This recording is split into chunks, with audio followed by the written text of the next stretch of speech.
Hello लोगो नोंथांमोन बयखौबो आंनि बे गियान ब्लग्स इउटुब चेनेलाव फिन खनसेयाव बरायबाय नै दिनै आङो गसाइ गामियाव दंफैयो बेनो जाहैबाय फुटबल मेच जादों बेनो जाहैबाय 6 इन्टार क्लाब फुटबल चेम्पियनशिप 2023 दा बेयो जाहैबाय दिनैहाय बेनो जाहैबाय ट्रफि ग्रेन्ड फाइनालिखौ बयबो नायगिरि बिथांमोननो देखाय ग्रेन्ड फाइनालि दिनै बे देरहानाय आरो जेननायनि मोनसे ट्रफि आरो बेवहाय दङ माखासे प्राइज मानि आरो बेजों लोगोसे बेस्ट प्लेयारनि मोनसे ट्रफि दा बिदिब्ला नोंथांमोना बेखौ नुनो मोनबाय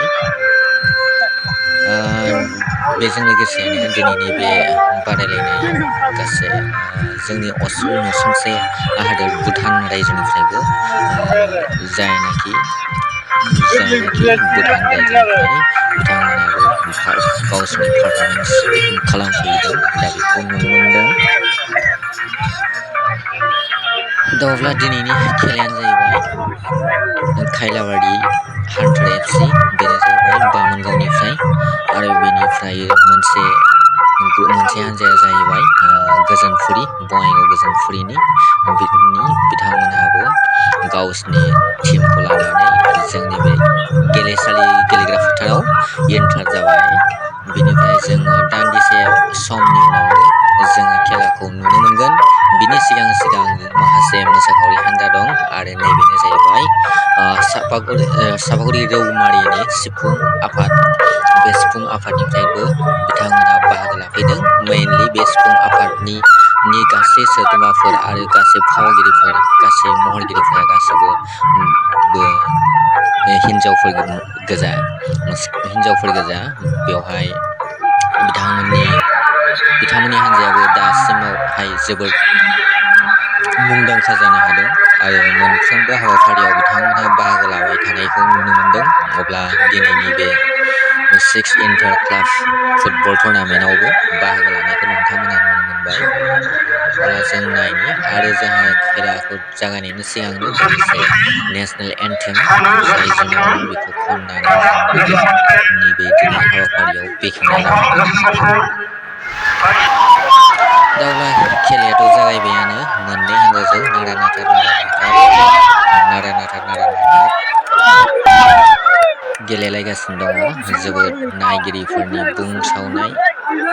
मानसिफोरनि नायनायजों खेलाया जोबोद समायदों आरो इन्टारेस्टबो जादों आरो मेइनलि गेलेगिरि बिथांमोनाबो जोबोद थुलुंगा मोननायखौ जों नुनो मोनदों मानोना जेरैबो आरो बिनिफ्राय नोंथांमोननि गेजेराव मोनसे फोरमायनानै होखानि बेनो जाहैबाय दिनैनि बे खेलायावनो जाहैबाय बर'नि मुंदांखा फावगिरिजो बेनो जाहैबाय गेमस्रि दैमारि बे गेमस्रि दैमारियाबो गावजों लोगोसे गावनि हान्जाखौ लानानै दंफैखायो दान्दिसे उनाव जेब्ला खेलाया ब्रेक जागोन अब्ला नोंथांमोननि गेजेराव नुनो मोनगोन दा बिदिब्ला नोंथांमोना खेलाखौ नायलांबाय थादो पेनाल्टि किक जादोंमोन कर्टआवनो हेन्डबल जादों दा बेवहायबो जोसननो हादों दा बेवहायबो गोजोनफुरि जोसननो हादों खायलाबारि FCखौ दा बिनि गेजेराव नारा नाथा खेलाया जाय जानानै हाफ किपिंसिमनि गेजेराव गरसे सोनानै होनो हायो गोजोनफुरिया सोबाय दा बेनि थाखायनो खेलाया जोबोद नायथाव जादों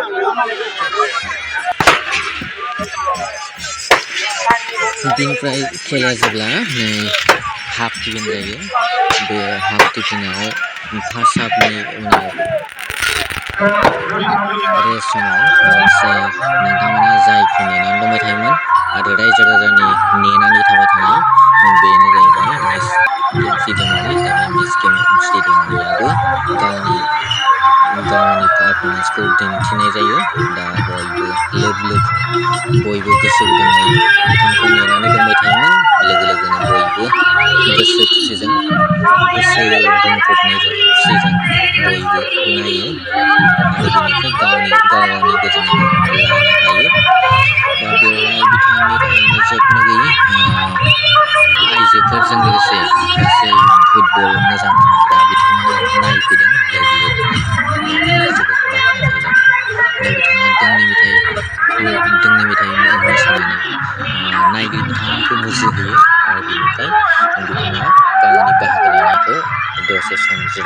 आरो बेजों लोगोसे आरोबाव सिफुं आफाद हानजानिफ्रायबो आरोबाव मोनसे मोसानाय रमान्टिक संजों मोसानाय दिन्थिफुंबावनाय जायो दा बेनि गेजेरजों जोबनो गैयै मुहि होनो हादों फिल्डखौ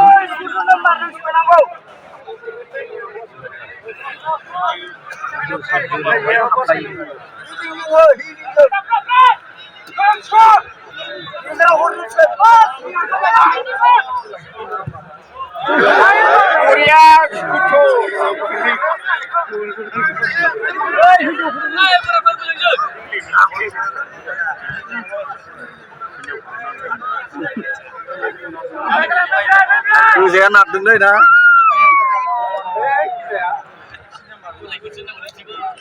Gila saya dapat tidak lebih bersih.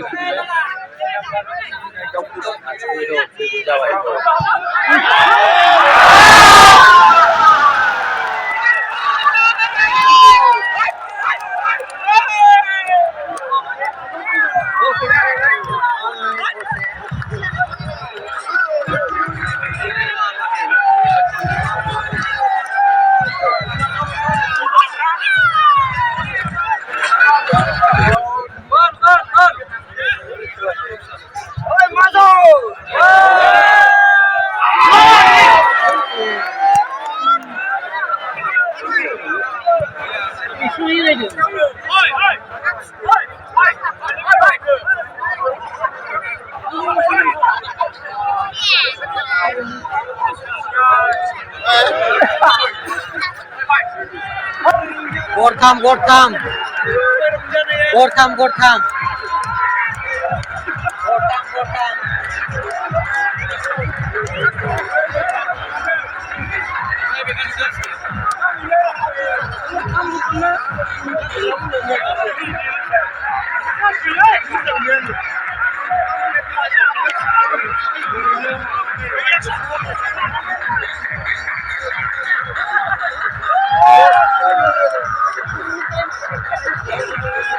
Dania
Now winner goes to Gyanfung. Domari Gyanfung. Gyanfung देरहाबाय. Domari Gyanfung देरहाबाय. Dia मुलुग मानसिमोन. टाइम ब्रेकाराव देरहाबाय Gyanfung.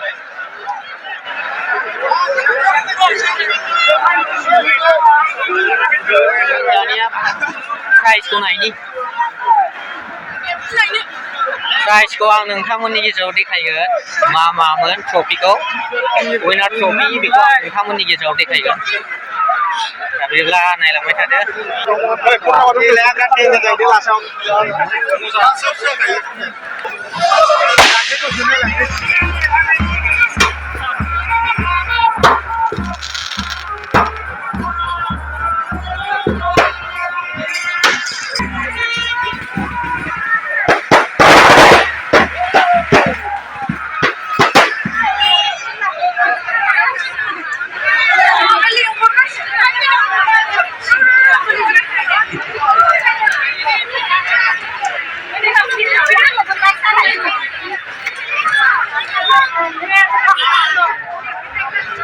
खेलानो बिराद भिर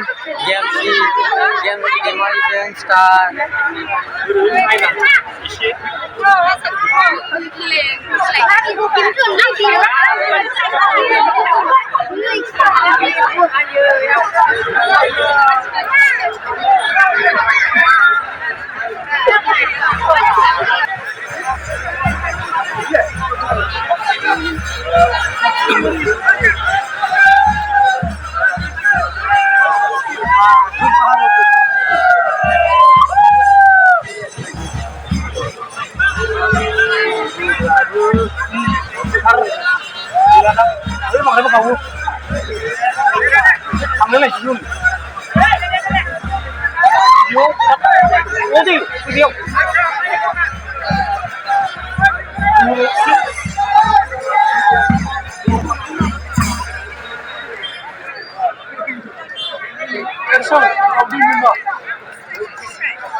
दिनैनि फुटबल मेचआ फाइनाल मेचआ जोब्बाय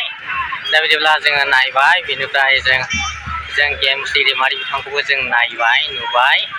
दा बिदिब्ला जों थांसै नोंथांमोन बयनिसिमबो भिडिअखौ नायजोबनायनि थाखाय रोजा रोजा साबायखर बावनानै भिडिअखौ बावनो दोनथ'नाय जाबाय बाय बाय बयबो थांजोब्बाय